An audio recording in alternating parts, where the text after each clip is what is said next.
Can anybody tell the story? Because there's a lot of people like to associate the Proud Boys with Compound Media, and a lot of people don't know the origin story. What I know, it was just started as a joke. Basically, it was like a joke of Gavin's. How did it come to like blow up a little more? I think Garrett was there for that. Yeah, that's the Ben Ratner guy. He was like this 23, I think at the time, 23-year-old virgin. And Gavin was mad at him for being a virgin, and he never dated anyone or never, he was just like wrapped up in the tech stuff and Broadway and stuff like that. So Gavin was trying to make he's really into musicals. He's seen every show on Broadway many times. He does all those lotteries and wins them all, and goes. Was he like a virgin? Was that he the gay? thing? Like he never had sex? Yeah, he was a virgin. Yeah. He was not a virgin who liked musicals. Maybe he was just gay. Maybe he was just gay. He wasn't, though. You could just tell he was like a shy Jewish boy that was coddled by his mom and dad the whole time. He didn't have any world experience or street smarts or whatever.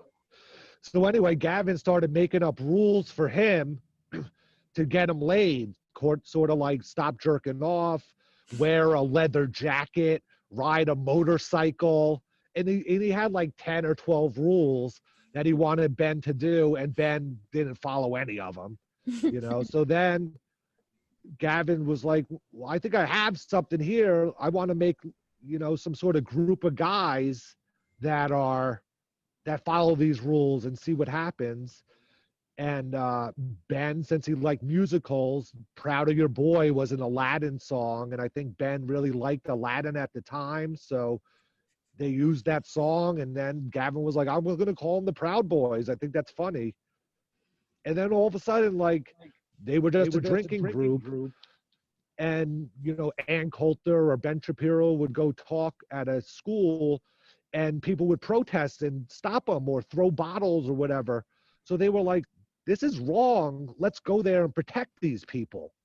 And then, of course, they got into fights, and it just somehow turned into they're white nationalists and they're like Nazis and stuff. And I had no idea where it came from. And then it happened, and you couldn't put it back in the bottle, at all. It was like weird. Like the narrative of it was just co-opted, and there was no turning back. Yeah. Because I remember I just did an interview with Ann Coulter, and she's like, yeah, I love that. It's funny hearing somebody say, I love the Proud Boys, because usually you hear it and it's something horrible comes after.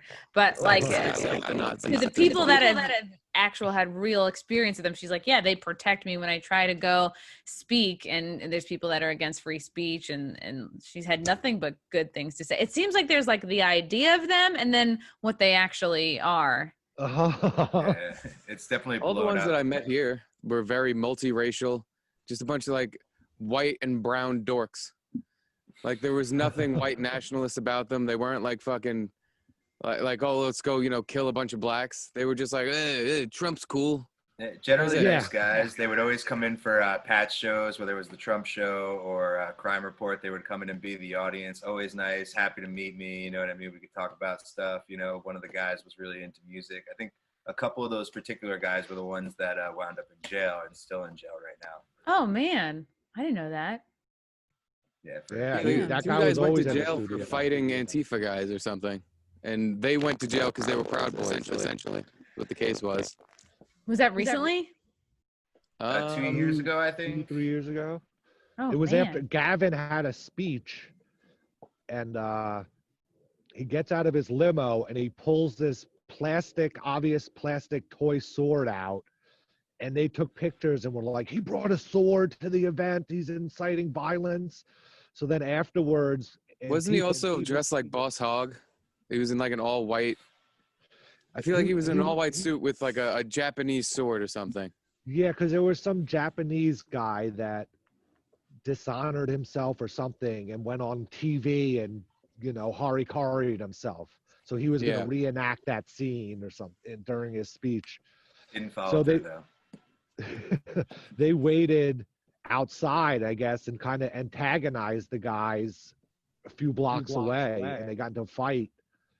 And according to video, I think Antifa like threw stuff at the Proud Boys, so they started it, but the Proud Boys won the fight, and then the DA or whatever for New York has like a hard on for the Proud Boys, so they wanted to throw the book at them, and they did. Jeez. What was your impression of Gavin McInnes while he, you would see him in studio or just working with him? I love He was a lot of fun. Yeah. He was I so can see why creative. people don't like him. I want to hear what Stephen Garrett first, and then I'm going to hear Drew. I worked with him on those Friday nights, like I said, and sometimes we go out after with the Proud Boys across the street at the bar, and I only had fun with him. How many like Proud Boys would come? Like what? Just Like to fill 10. an audience, to be fan. Oh, 10. Okay. Yeah, it wasn't a crazy amount. They were just here to hang out. They weren't protecting him or anything. They wanted to were get here laid. They want, yeah. No, they did not want to get laid. No. Okay. It was all dudes. So maybe one or two dudes would bring their girlfriend. There were never really women around. It was kind of depressing, honestly. Aw. Yeah. Well, it's an all boys club, so. Yeah, like the Boy Yeah. Scouts. Yeah. But yeah, he was always super creative. Like he would come in and do his show, and then most of the time he would record a show for Rebel Media, which is like InfoWars in Canada, kind of. Mm-hmm. And then he would be writing articles for Tacky Mag, I think it was. I forget the names of these things. And then he was doing Proud Boy stuff too the whole time. So he was always going 100 miles an hour kind of thing. It was always impressive, especially a compound when a lot of people are more laid back. What do you mean by like Proud Boy stuff? Was it just like a Facebook group, or they would like a drinking club? Like, yeah, they would have meetings once a week, or be, oh, this rally's happening, we got to be there type of stuff. And it blew up so quickly, and he was ahead of it. It was kind of hard for him to keep track of it and try to, I don't know, control it somewhat. because to me it seems like they were, if anything, like patriots and pro free speech, right? Maybe in the, like, I guess you could say they were genuinely on the conservative side, I guess, if you were gonna. Yeah, I guess so. Yeah. But mostly just buddies hanging out, drinking, and fans of Gavin's.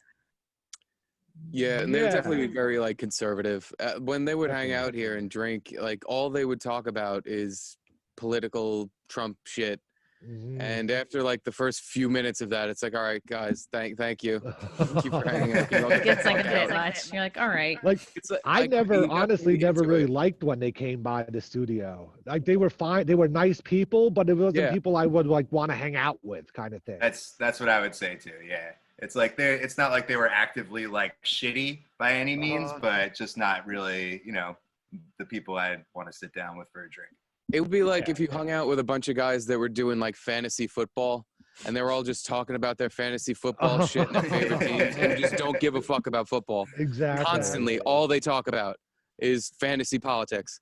Wow. That's a good name for it. So you guys were kind of like turned off by the, like, yeah, wouldn't like befriend them, we're kind of turned off because they would just talk about Trump all the time, pretty much, and you're just like, okay, yeah.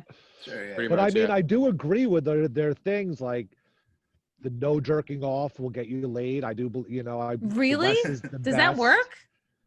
Yeah, just No. because you will you'll go crazy.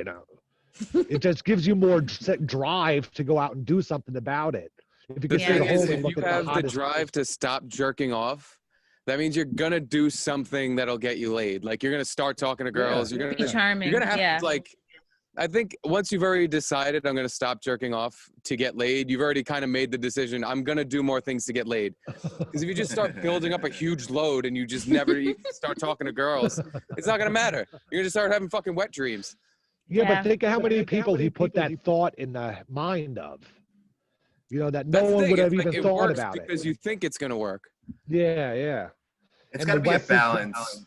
You have to like stop jerking off because it'll give you that pep to like go out. Like 'cause A pep in your once you step. finish, like you're ready to just kind of go to sleep. You don't have any motivation or anything. So like not jerking off gives you that motivation to go out and get it.